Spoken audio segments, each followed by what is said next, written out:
"Take off the veil," Victoria Belmont said, her voice gliding through the chapel with the chill of a locked door. Naomi Carter stood beneath an arch of white roses, her brown hands folded at her waist, while 200 guests waited for her to break. Daniel Belmont was 40 minutes late. The string quartet had stopped playing, and every empty second had sharpened the whispers around her. Light from the crystal chandeliers caught the beading on Naomi's wedding dress, but nothing could soften the contempt on Victoria's face as she lifted a microphone. "My son will not be coming." He recognized this marriage for the mistake it was. A murmur passed through the pews. Someone laughed behind a jeweled hand. Naomi's breath tightened, yet her shoulders remained straight. She had spent years cleaning rooms in this hotel, moving quietly past people who never learned her name. Now those same people stared, as if her humiliation were part of the evening's entertainment. Victoria approached and held out her palm. "The necklace belongs to my family. Return it, then leave through the service corridor." Naomi removed the strand of pearls herself and placed it carefully in Victoria's hand. "The necklace is yours," she said. "My dignity isn't." The room went still for one fragile beat. Then one of the bridesmaids stepped behind Naomi and pulled the veil free from her natural black hair. The fabric drifted downward, white against the black marble floor. At the rear of the chapel, Dante Moretti stopped, turning the silver family ring on his finger. At 34, the white Mafia Heir had mastered the art of remaining motionless while everyone else revealed themselves. His charcoal suit was immaculate, his expression controlled, but his pale eyes had fixed on Naomi the moment Victoria began speaking. Ethan had attended because the Belmonts wanted his family's approval for a business alliance. Silence was expected from him. Approval was expected from him. A security officer approached Naomi and gestured toward the narrow side door used by hotel employees. "This way, ma'am." Naomi looked past him to the tall front doors through which she had entered as a bride. "I came through those doors," she said quietly. "I'll leave through them." Victoria's smile hardened. "You no longer belong in this room." The officer reached toward Naomi's elbow. A wooden pew creaked behind the assembled guests. Ethan rose. The sound was small, but heads turned instantly. Victoria lowered the microphone, and the color faded from the groom's father's face. Ethan buttoned his jacket and stepped into the aisle, sacrificing the neutrality both families had paid dearly to secure. His gaze moved from the fallen veil to the officer's outstretched hand. "Don't touch her." The officer stopped. Ethan continued forward, each measured footstep stripping the amusement from the room. He had not yet reached Naomi, and she had no reason to trust him. But for the first time since Daniel failed to appear, the Belmonts were no longer controlling what happened next. Naomi met Ethan's eyes across the chapel. She saw power approaching, cold and unmistakable, and one question settled behind her steady expression. Had this stranger stood up to return her freedom, or merely to claim the right to decide for her? The fallen veil stirred beneath the quiet breath of the air conditioning, its beaded edge scraping softly across the marble. Ethan stopped several feet from Naomi instead of closing the distance. That restraint answered part of her question, but not enough to make her lower her guard. Around them, the chapel held its breath. Mr. Belmont rose halfway from his seat. "Ethan, this is a private family matter." "Then you should not have staged it before 200 witnesses," Ethan replied. His voice remained low, yet Mr. Belmont slowly sat down. Ethan looked at Naomi, but a memory had already opened behind his pale eyes.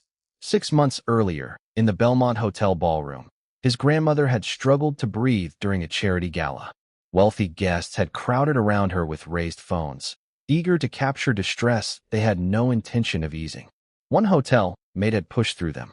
Naomi had lowered herself beside the elderly woman, loosened the scarf at her throat, and calmly asked someone to call emergency services. When a guest leaned closer with a camera, Naomi had blocked the lens with her own body. "Give her room," she had said. "She is a person, not a spectacle." Ethan had arrived moments later to find his grandmother breathing steadily and Naomi gathering abandoned glasses from the carpet. She had refused the cash he offered. She had not given him her name. Before he could thank her properly, she had disappeared through the staff doors. Now the woman who had protected his grandmother from public humiliation was standing alone while the Belmonts turned her pain into entertainment. Recognition hardened into certainty. Ethan bent down and lifted the veil from the floor, careful not to step on its delicate edge. He held it out to Naomi without trying to place it back on her head. "This belongs to you," he said. Naomi accepted it, but kept her eyes on him. "Why are you doing this?"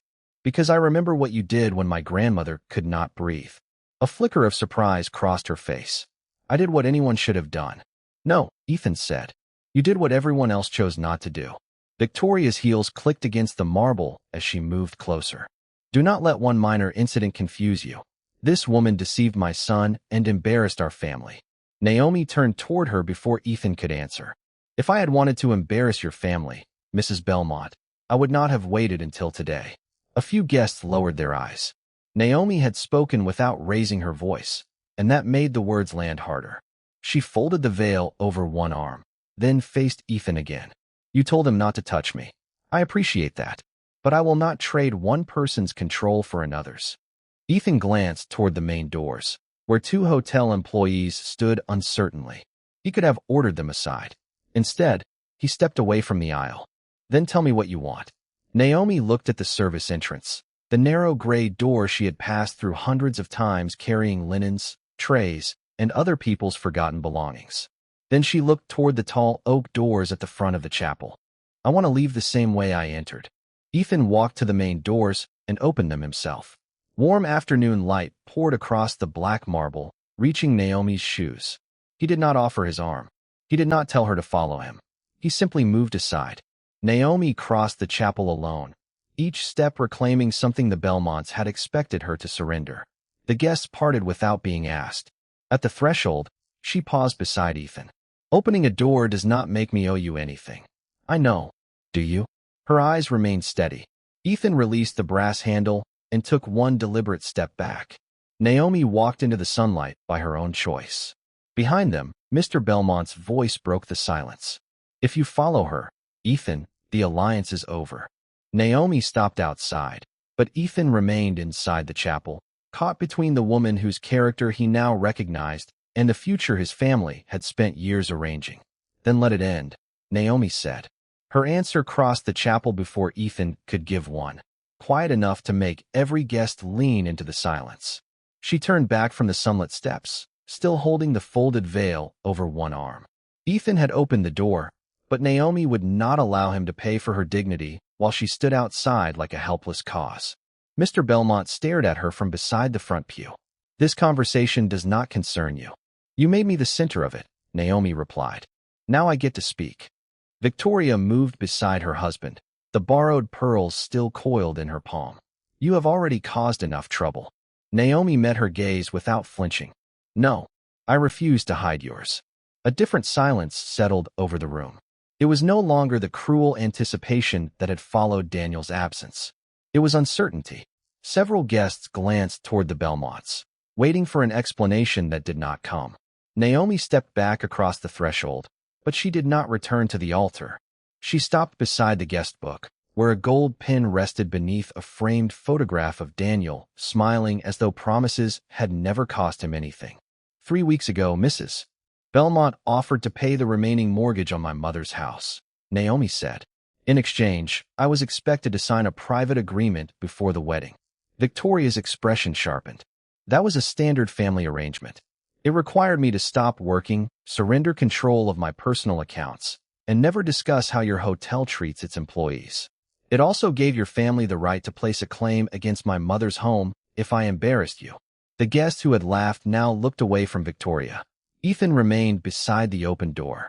Every instinct built into his life urged him to step forward, demand the document, and finish the confrontation himself. Instead, he stayed where Naomi had asked him to stand. This choice belonged to her. Mr. Belmont adjusted his cufflinks. You were advised to sign because you were entering a family with standards.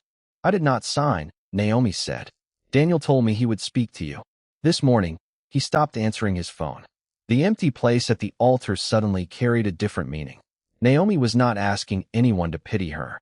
She was placing the Belmont's silence beside her own truth and allowing the contrast to speak.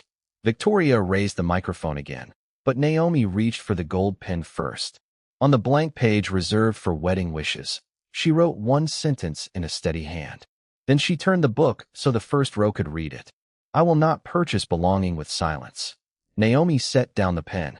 Keep the celebration. Keep the flowers. Keep every promise that required me to disappear. Her words were calm, but the cost beneath them was not. Without Daniel's agreement, the overdue balance on her mother's home would remain. The future Naomi had spent 2 years building had collapsed in less than an hour, and she was walking away from the only financial protection she had been offered. Yet for the first time that afternoon, nothing in her face resembled defeat. Mr. Belmont looked past her to Ethan. If you leave with her, your father will hear that you destroyed this alliance over a hotel maid. Naomi faced Ethan before he could respond. You do not have to follow me. And you do not get to make this choice because you feel sorry for me. Ethan's pale eyes held hers. I do not. Good. Naomi unfolded the veil, removed a small room key card caught in its beaded edge, and stared at the number printed across it.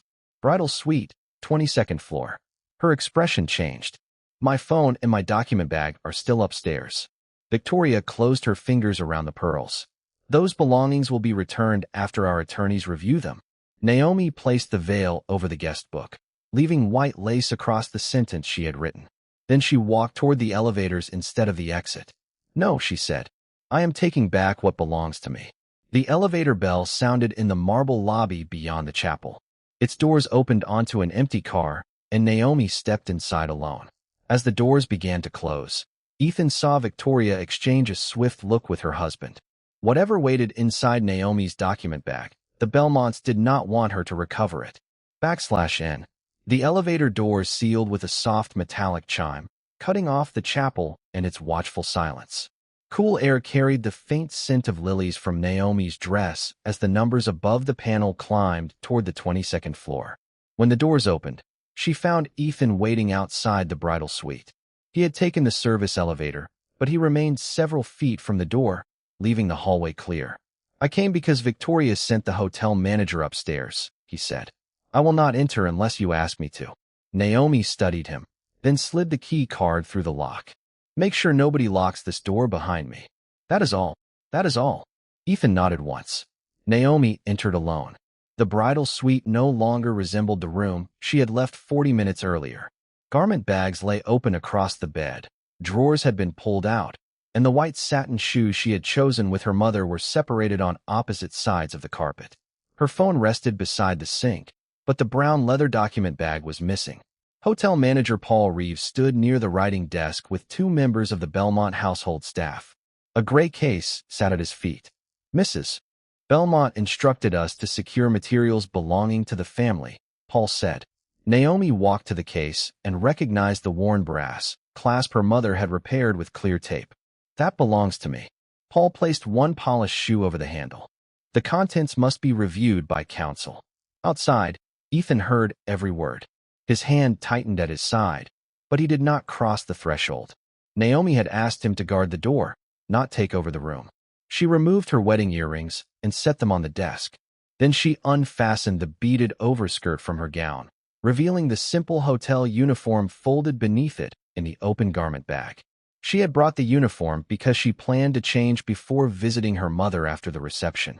Now she stepped into the bathroom and returned minutes later wearing the navy dress and sensible black shoes that had once made her invisible to everyone in this building. The transformation unsettled Paul more than tears would have. Naomi lifted her phone and opened the hotel inventory application she had used during her years on the housekeeping staff. Every personal item delivered to a bridal suite is logged, she said.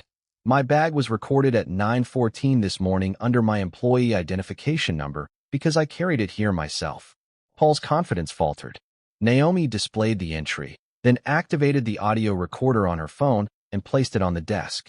State your name, your position, and the policy that allows you to confiscate a former employee's personal records. One staff member stepped away from the gray case. The other looked toward the open door, where Ethan stood without speaking. Paul removed his shoe from the handle. There is no need to make this difficult. You already did. Naomi picked up the bag and opened it. Inside were her mother's mortgage statements, copies of her pay records, and several envelopes she had collected from former hotel employees who believed unexplained deductions had been taken from their wages. Nothing had been removed. Naomi closed the clasp and slipped the strap over her shoulder. Paul reached for the telephone. Mrs. Belmont will terminate your remaining employee benefits.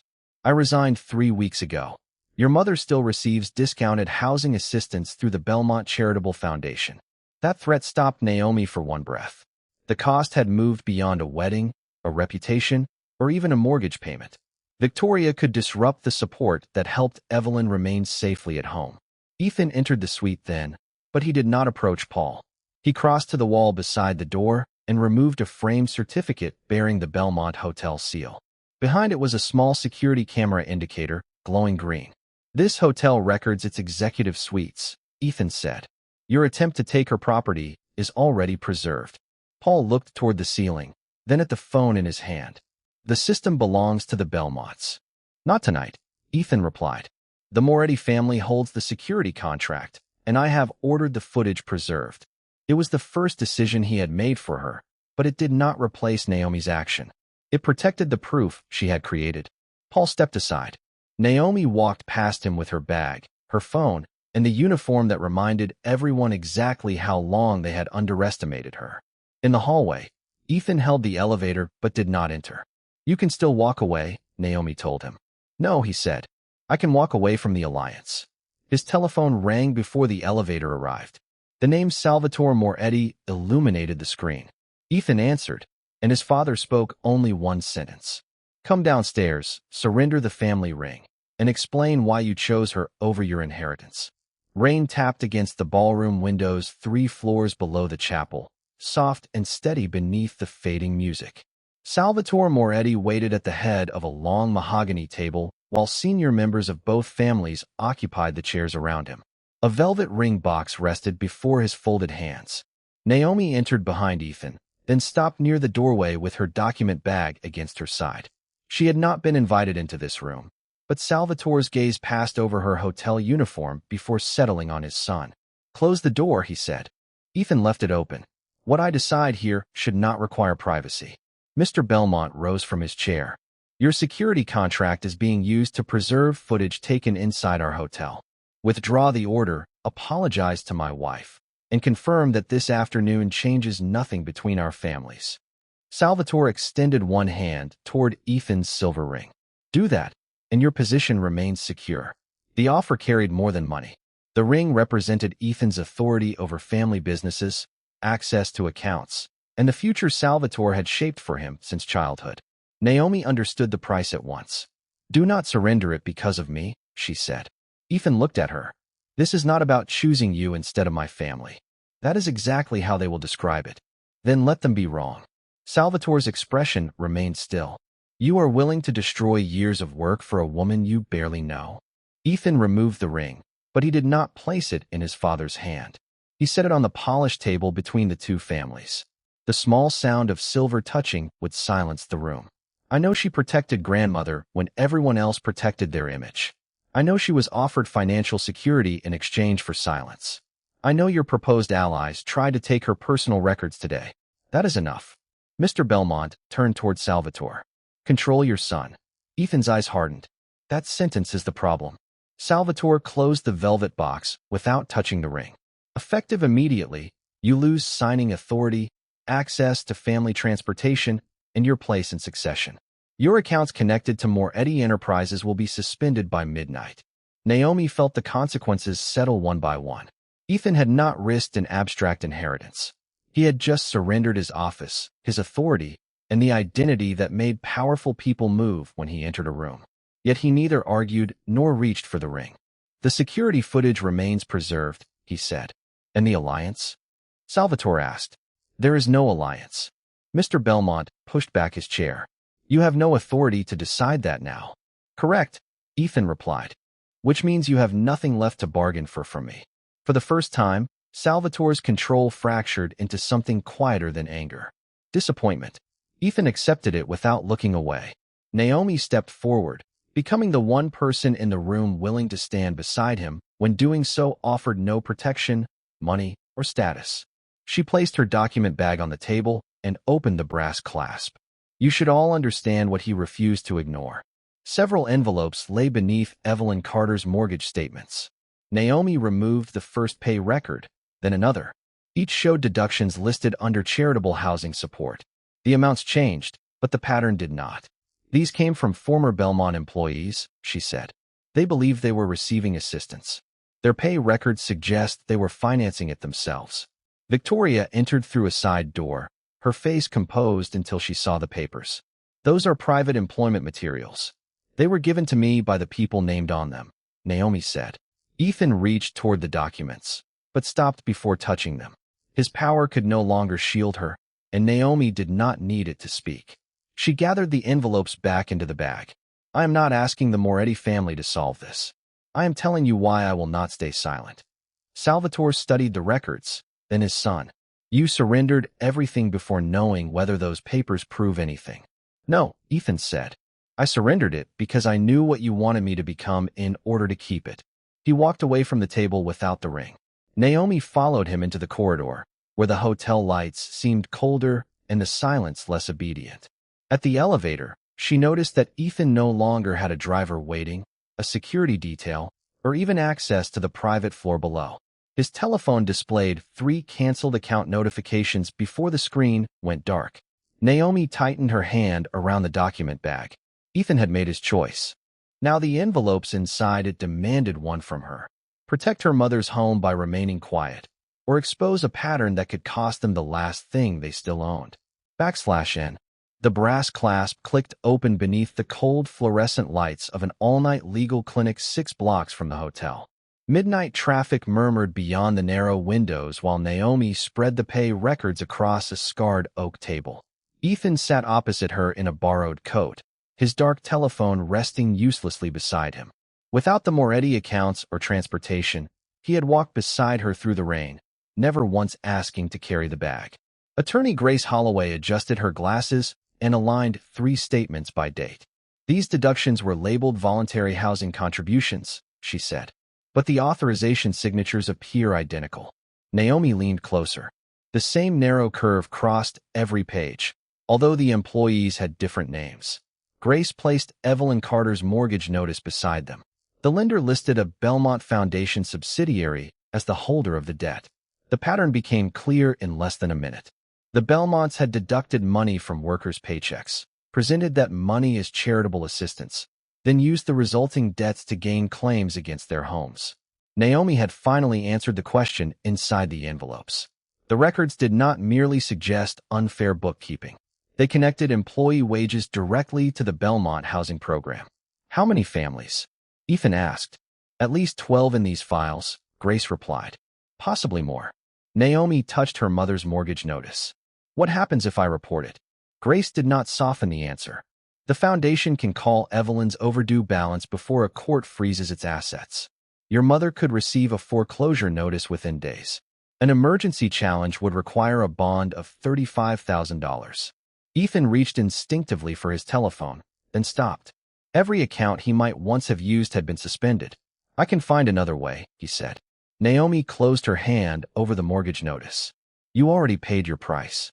This is not a debt between us. Exactly. So you do not get to pay mine. Grace slid 2 documents across the table. One was a confidential settlement request that could protect Evelyn's house if Naomi returned the records and agreed not to contact former employees. Paul Reeves had sent it less than an hour earlier. The other was a formal complaint authorizing Grace to submit the evidence to the state attorney general and represent the affected workers. Signing it would make Naomi the named witness and place her mother's property at immediate risk. The room seemed to narrow around those 2 pages. Silence offered a roof. Truth offered no guarantee at all. Naomi thought of Evelyn opening the front door each morning, touching the pencil marks on the kitchen wall where she had measured her daughter's height. The little house was not valuable by Belmont standards, but it held birthdays, Sunday dinners, and the last photographs of Naomi's father. Losing it would not be a temporary inconvenience. It would erase the one place her mother still called safe. Ethan pushed his chair back and walked to the window, deliberately leaving the choice untouched.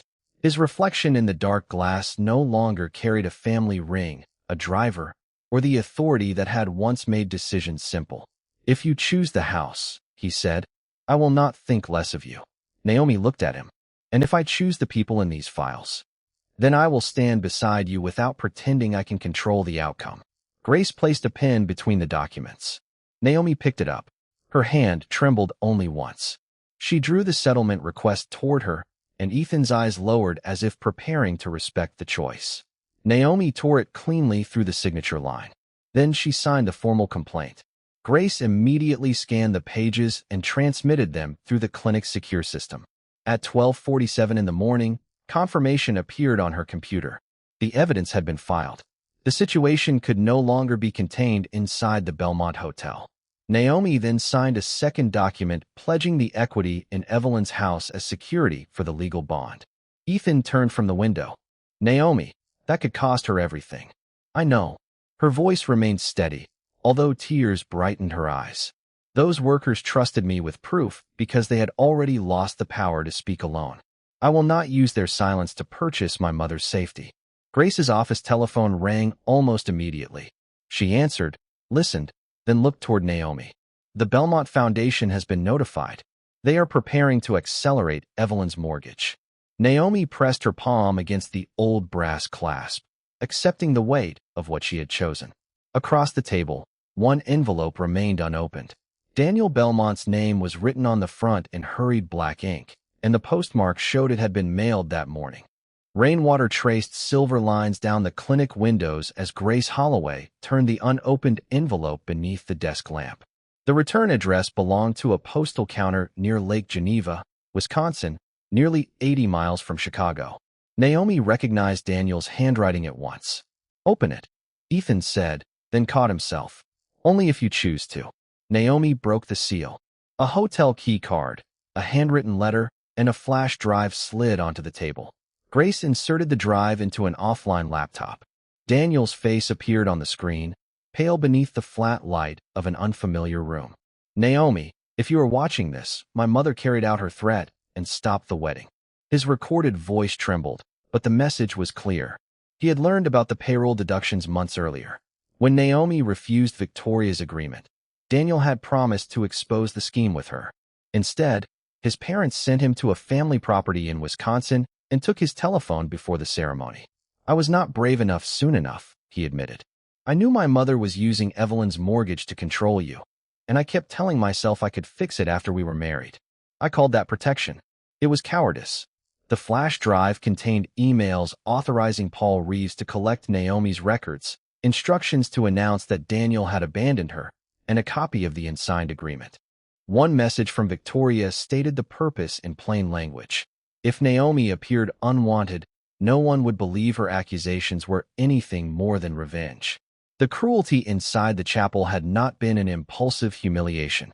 It had been a strategy designed to discredit her before she could speak. Ethan's jaw tightened. For most of his life, power had taught him to recognize threats hidden inside polite language. This one required no interpretation. Daniel can confirm the records, Grace said. His testimony could stop the foreclosure order and strengthen the complaint. But he must give it voluntarily. The key card belonged to a lakeside resort owned by the Belmont Foundation. A room number was written across the back. Ethan reached for his coat. Naomi touched the letter before he could stand. No, you are not going there to bring him back. He has evidence that protects your mother. And if you force him to speak, the Belmonts will say everything came from Moretti pressure. Ethan looked at the empty place where his family ring had once rested. Without his former name and resources behind every command, he could no longer make the truth arrive on his schedule. Naomi turned back to the recorded message. Daniel continued, I am asking you to wait for me.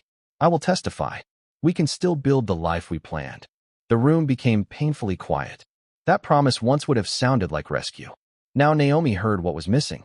Daniel regretted his silence only after it had cost her everything. He wanted forgiveness to restore the future he had failed to defend. Naomi pressed the telephone number included in his letter. The resort operator connected the call. Daniel answered after the second ring. Naomi. Relief broke through his voice. I knew you would understand. I understand that you knew. I was trying to protect you. You watched your family place a price on my mother's home, and you asked me to trust your timing. Daniel breathed into the silence. Come here. Let me explain. We can still get married when this is over. Naomi closed her eyes, not because she doubted herself, but because she was saying goodbye to the future she had carried into the chapel. Your testimony belongs to the workers whose wages were taken, she said. Give it because it is true, not because you expect me in return. Are you saying there is no future for us? I am saying I will not marry a man who needed my humiliation to become honest. Daniel said her name again. Naomi ended the call. The loss was different from the house, the wedding, or her public dignity. She had released the person she once believed would share her life. Grace copied the files and contacted Daniel's attorney to arrange a sworn statement. The evidence changed the case immediately. Naomi had not been rejected because she lacked worth. She had been targeted because she would not become an accomplice. Ethan stayed seated, allowing her grief to exist without turning it into an invitation. Minutes later, his dark telephone lit with a message from Salvatore Moretti. Return at 9 this morning. Denounce Naomi publicly, and your succession will be restored. Ethan read it once, then placed the screen face up between them. Naomi looked from the message to him. Daniel's truth had given her case a witness, but Salvatore had just given Ethan a final price for standing beside her. At 9 that morning, the brass doors of Moretti Holdings opened onto a boardroom washed in cold winter light. Salvatore Moretti sat at the far end of a black walnut table, with legal advisors on one side and senior family representatives on the other. A prepared statement waited beside an uncapped fountain pen. Ethan entered without an escort and remained standing. Salvatore pushed the paper toward the empty chair. Sign it. Read it to the press downstairs, and your succession is restored. The statement described Naomi as a dishonest former employee who had manipulated Ethan into interfering with legitimate Belmont business. It also withdrew the security preservation order and declared Daniel's files unreliable.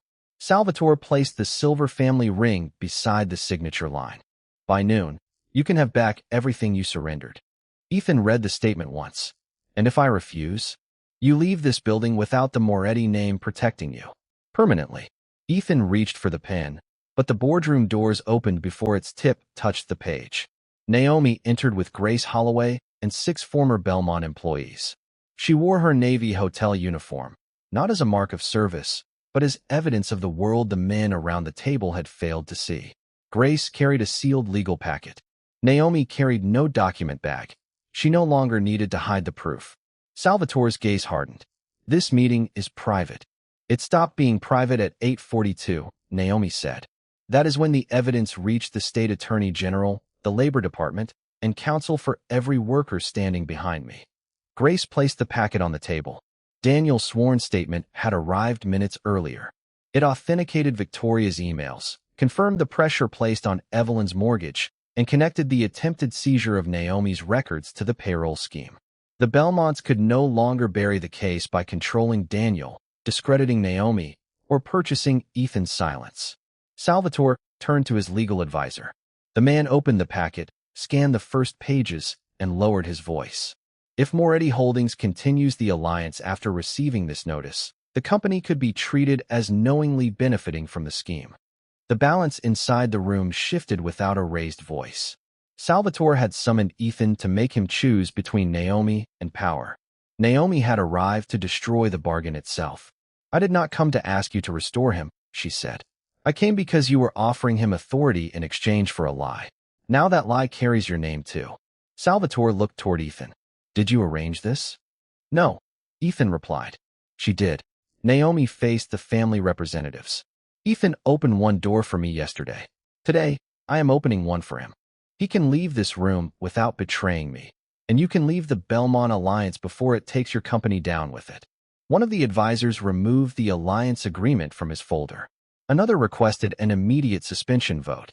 Salvatore could still protect the Belmonts, but doing so would risk the lawful businesses, employees, and future of the Moretti organization. For the first time, his authority could not command the consequences away. Suspend the alliance, he said. The decision passed unanimously. Grace exhaled, but Naomi did not. Her action had ended the bargain, not the danger. By filing publicly and appearing as the lead witness, she had surrendered her anonymity. Her name, employment history, and connection to Evelyn's mortgage would enter the public record. She had protected Ethan's freedom to choose by exposing herself to every question the Belmont attorneys could ask. Salvatore slid the ring toward his son. The obstacle has been removed. Take your place back. Ethan looked at the silver emblem, then at Naomi. She did not nod, plead, or decide for him. Not under the old terms, he said. If I return, every Moretti business undergoes independent review, and no alliance is protected from legal scrutiny. Salvatore's hand remained beside the ring. You come here without authority and offer conditions? No. I come here knowing authority without accountability is only another form of fear. The room went silent. Salvatore withdrew his hand, leaving the ring between them. Then you will receive my answer after the investigation begins. Naomi turned toward the doors with Grace and the workers. Ethan walked beside her rather than ahead. In the lobby, reporters were already gathering behind the glass entrance, their cameras aimed toward the elevators. Grace's telephone sounded with a court notification. The Belmont Foundation had filed to accelerate Evelyn's mortgage before the state could freeze its accounts. Naomi had made the truth impossible to contain, but she now had 48 hours to keep her mother from losing her home. /N. Camera shutters rattled beyond the glass doors while the court notice glowed on Grace Holloway's telephone. Less than 48 hours remained before Evelyn Carter's mortgage could be transferred into foreclosure proceedings. Naomi stared at the deadline, but Ethan took the telephone gently from Grace and read every line. The Belmont Foundation filed before the state freeze, Grace said. The court cannot stop them unless the bond is funded by tomorrow afternoon. $35,000, Naomi said. I pledged the house because I do not have it. Reporters called her name from the lobby entrance. Ethan looked past them toward the elevators, then back at the ringless hand reflected in the glass. Money from Moretti Holdings could solve the problem in minutes, but accepting it under Salvatore's authority would turn Naomi's home into another instrument of family control. Ethan made a different choice. He called the only bank where he still held something unrelated to his inheritance, a personal trust established by his grandmother before the Moretti businesses had made him powerful. The account could not be frozen by Salvatore, but accessing it required Ethan to surrender his future interest in the lakeside property where his grandmother had raised him.